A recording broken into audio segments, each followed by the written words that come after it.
በቃለ መጠይቅ ዛሬ ተገናኘን በጣም ብዙ ሞክር ያለው ዛሬ ተሳክቶልኝ እንግዲህ ተገኝታል መድረካችን ላይ አው ኮምፕሌንም ስታረግ ሰምቻለሁ ይቅርታ እድል ሆኖ ብዙ ጊዜ እየተቀጣጠነ ስታፋ ነበር ግን ያው ሁለታችንም አዲስ አይደለም ለኢንተርቪው አይ ቲንክ የዛሬ 10 ምናምን ዓመት አረጀን እንደዚህም ሳንወፍር እንደዚህም ሳንሸብት የዛሬ 15 ዓመት መሰለኝ በድምጻችን ሰማ ትግል ጊዜ ከዛ በፊትም በተጋጋሚ እንደዚህ ሚዲያው ሳይበዛ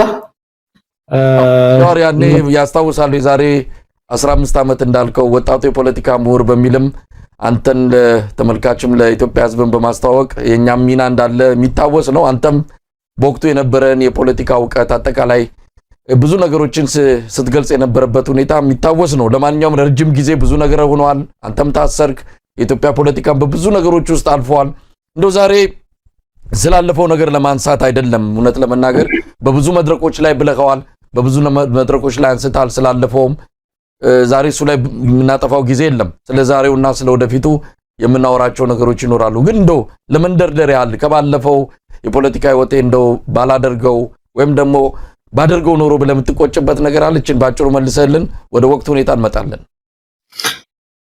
ወደ ኋላ መለስ ስትል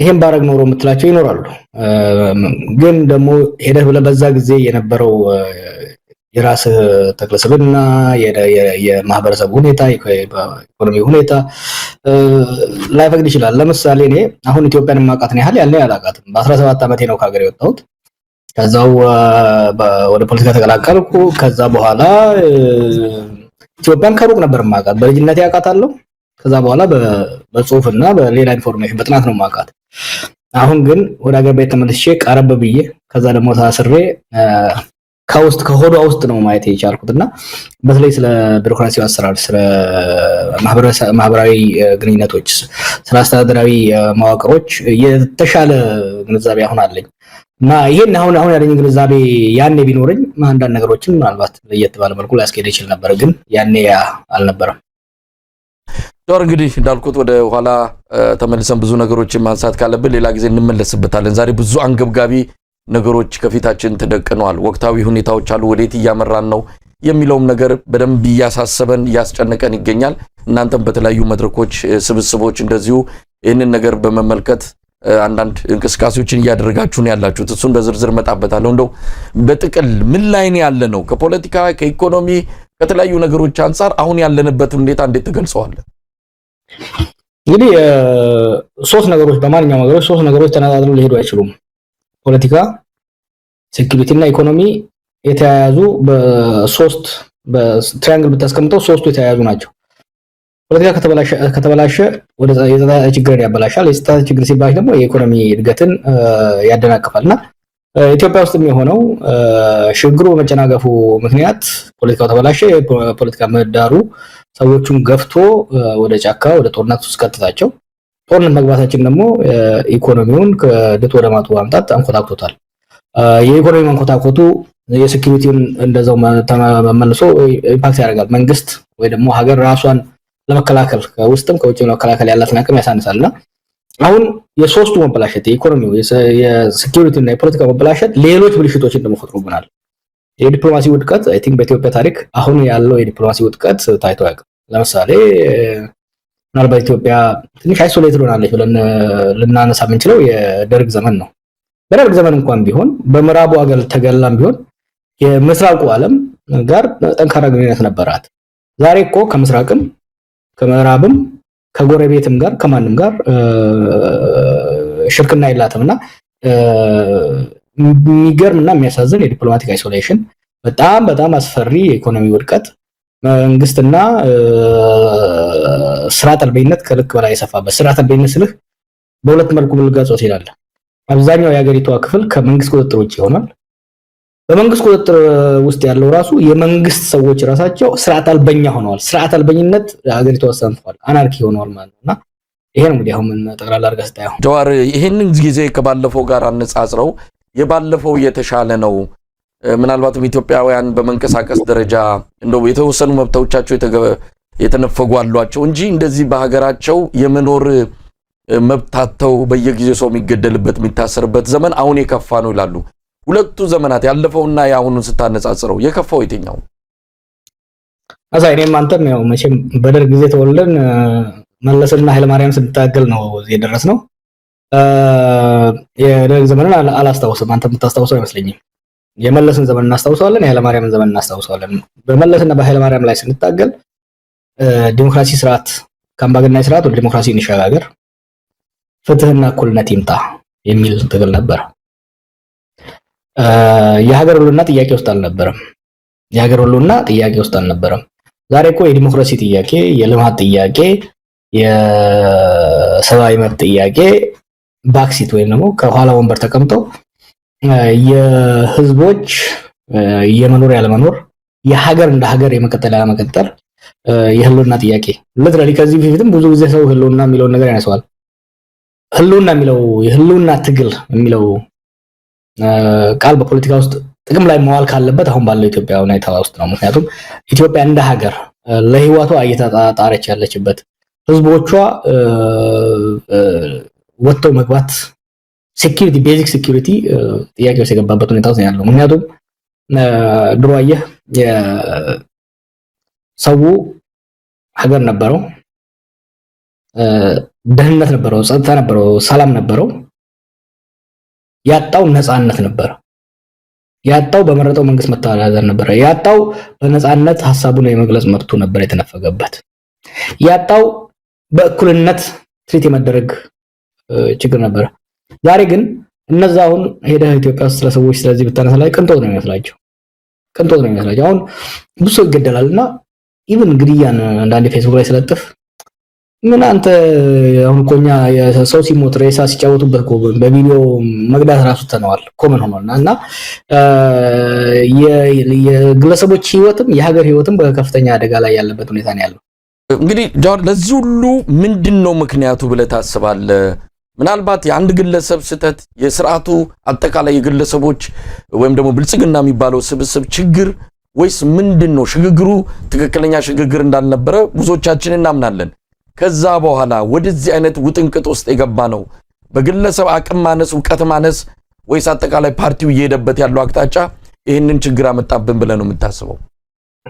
ለኢትዮጵያን ፖለቲካ ችግር አብይ ወይ ብልጽግና ፈጠረው ማለት አንችልም። ችግሮች ነበሩ። ችግሮች ስለነበሩ ነው ስንታገል የነበረው ድሮ።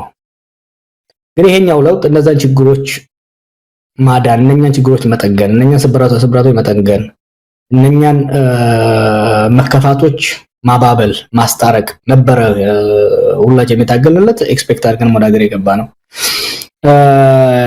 በተግላቢጦሽ ተቃራኒው ነው የሆነው። ህዝቡ የታገለው ወደ ዲሞክራሲ ሽግግር፣ ወደ ዲሞክራሲ ስርዓት ለመሻገር ነው የፈለገው። አብይና ግብረ አበሮቹ ግን አዲስ አምባገነናዊ ስርዓት ለመመስረት ሞከሩ። የአንድ ፓርቲ በላይነት ያለበትን ስርዓት ወደ ብዝሃ ፓርቲ ለመቀየር ታግለን፣ እነሱ ግን የአንድ ፓርቲን አገዛዝ ወደ አንድ ግለሰብ አገዛዝ ለመቀየር ያደረጉት ሙከራ ቅድም እንዳልኩት የፖለቲካ ቀውስ ውስጥ ከተተ። የፖለቲካ ቀውስ አመጣ። በአገሪቱ የፖለቲካ ሊቃን መካከል መቃቃርን አመጣ። መቃቃሩን በጉልበት ለማፈን ሄደ። በጉልበት ለማፈን ሲሄድ አንድ አምባገነን ወድቆ አዲስ አምባገነን ለመገንባት የመንግስታዊ አቅም ያስፈልጋል። የመንግስታዊ አቅም ነው የኢኮኖሚ አቅም፣ የወታደራዊ አቅም፣ የማህበራዊ መሰረት ሊኖር ይገባል።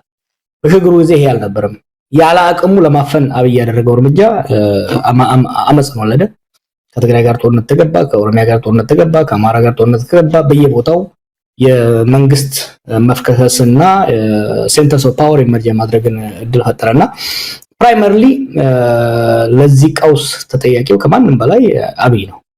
ምክንያቱም ችግሩን ከስር መሰረቱ ፈጥረው እንኳን ባንል ችግሮች እንዲባባሱ ሀገር አይደለም በዓለም ታሪክ የነበረውን እድል፣ የነበረውን ድጋፍ፣ የነበረውን የህዝብ ፍቅርና ተስፋ በአጭር ጊዜ ውስጥ ከአፈር የደባለቀ ከአሸዋ የደባለቀ ሌላ መሪ ያለ አይመስለኝም ያለና የሀገርን እድል አጨናገፈ። አሁን እንግዲህ ራሱም ሀገርም ችግር ውስጥ ገባ።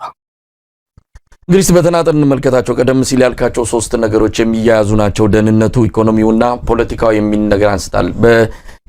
በተናጠል መመልከት ከተቻለ የፖለቲካው ችግር እንግዲህ ተያያዥ ናቸው። አንዱ አንዱን ይመጋገባልም ይወራረሳልም። ተያያዥ ሆኖ ደግሞ አንድ ላይ ሲመጡ ሀገር የመፍረስ አደጋ ውስጥ ትገባለች ነው። እስቲ ፖለቲካውን እንመልከት። የፖለቲካው መሰረታዊ ችግር አሁን አብይ የሚከተለው ምንድን ነው? ያን እናንተም ስትኮንኑት ሌሎቻችንም ስንወቅሰው የነበረው ስርዓት አለ። አብይ አህመድ የዛ ስርዓት ውላጅ የዛ ስርዓት አስቀጣይ ስለሆነ የተለየ ነገር ይዞ አልመጣም ብለው የሚከራከሩለት እንደውም ሊያክም ነው የመጣው የሚልም መገለጫ የሚሰጡት አሉ። አዎ ብዙዎች አሁን ላይ እንኳን እንደዛ የሚያስቡ ያሉ አይመስለኝም። እንኳን ሌላው ማህበረሰብ ባጠገቡ ያሉ ግለሰቦች ሚኒስቴሮቹም ይሄን አያምኑትም። መጀመሪያ አካባቢ ላይ ጥቂቶቻችን በደንብ ተረድተነዋል። አላማው፣ አካሄዱ፣ ብቃቱ፣ ድክመቱን በደንብ ነበር የተረዳ ነው። ለዛም ነው ሽንቴ ገትሬ ጠቅላይ ሚኒስትር እንዳይሆን ስከራከር የነበረው። አይ ቲንክ ብዙ የሀገራችን ልሂቅ በአሁኑ ወቅት በብልጽግና ውስጥ ያለው ፕሮባብሊ 99% የሚሆነው ይህንን ይረዳዋል። የአብይ ፈንዳሜንታሊ ችግር አንደኛ የአቅም ማለት ነው። ለአመራር ሁለት ነገር ያስፈልጋል።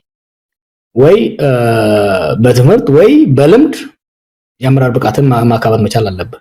ሁለቱንም የለውም። ትምህርት የለውም፣ ሀገር የማስተዳደር ልምድ የለውም። ከዚህ በተቃራኒ ደግሞ በጣም በጣም በጣም በጣም ትልቅ አምቢሽን አለው። ያን ሁለቱ ተጋጨበት። አየህ፣ ግለሰባዊ ብቃት ሳይኖረው፣ ልምድ ሳይኖረው፣ ዝግጅት ሳይኖረው፣ ይሄ እንግዲህ በመጽሐፍ ውስጥ አይተው እንደሆነ ያኔ ገና እነሱ የኦህዴድ ሊቀመንበር ሳደርጉት ለኦህዴድ ማዕከላዊ ኮሚቴ ጽፌ የላኩት ግምገማ ነውና ብቃቱ ልምዱ ሳይኖረው ከአንድ አውራ ፓርቲ ወደ አንድ ግለሰብ አመራር ለመምራት ሄደ።